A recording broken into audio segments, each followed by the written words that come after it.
Neal, Kim, welcome. Neal, to you first. How has streaming disrupted media advertising? God, that's in some ways we're sort of coming back to advertising is disrupting streaming. It's been that long in some ways. So, the quick story, as you know, is we all watch television and we watch cable. Then all of a sudden Netflix came out. Netflix is selling you a sub. You're watching this. There are no ads. Everyone's like, this is so great. I'm just watching TV. Of course, I'm paying 10, 12, 15 bucks a month. Then I get a couple other services. Soon enough, I'm spending a couple $100 a month, back the way I used to with cable after I cut the cord. All of a sudden, I wake up as a consumer and I say, oh my God, I get like a hangover from how much I'm spending. All of a sudden, I'm like, you know what? Those advertisements weren't so bad after all. And so consumers have gone back. Then Pluto and Tubi came around. And then every streaming service, every single streaming service now has an ad-supported tier. So in some ways, it hasn't disrupted. In fact, what's happened is as consumers have cut the cord, they've all sort of now gone back to watching ad-supported television. And the advertisers are thankful because now they can reach consumers with their messages. Kim, how are you thinking about on-demand advertising? I think Neal did a great job of summarizing.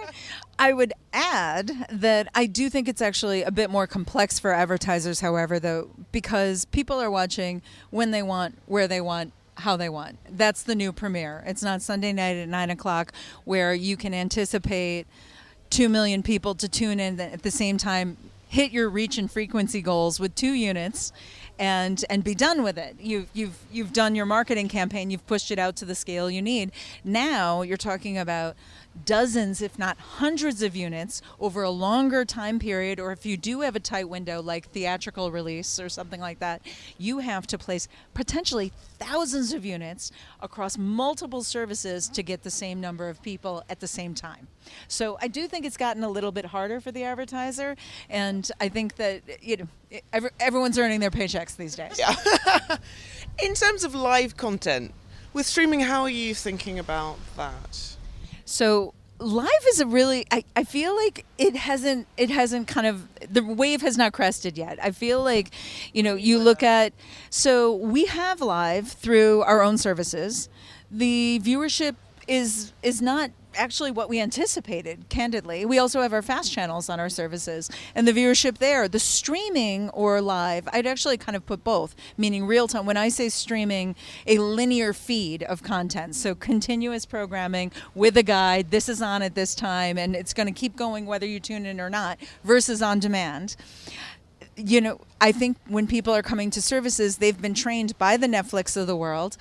I'm watching this when I want now, which is very different than live. You're catching mid-show. It's appointment television is something that I don't think has broken through yet. Do I think live will break through? I do, certainly with news and sports. And once they make the leap over the hill, I feel like the viewership will follow. So there's opportunity on that frontier, which will help with the problem I described earlier around reach and frequency goals in a real-time moment. So I'm bullish on live in that format. But where do you see this heading? What are the indications, the trends, the things we should be looking out for? Where's the future headed? Not to oversimplify it, but I would say quality content always wins. I still believe content is king. And I think viewers and consumers are smart. I think that they are going to find what they want. I think they're willing to put their wallet where their eyes want to be. And I think if you stay committed to that, you're going to be just fine.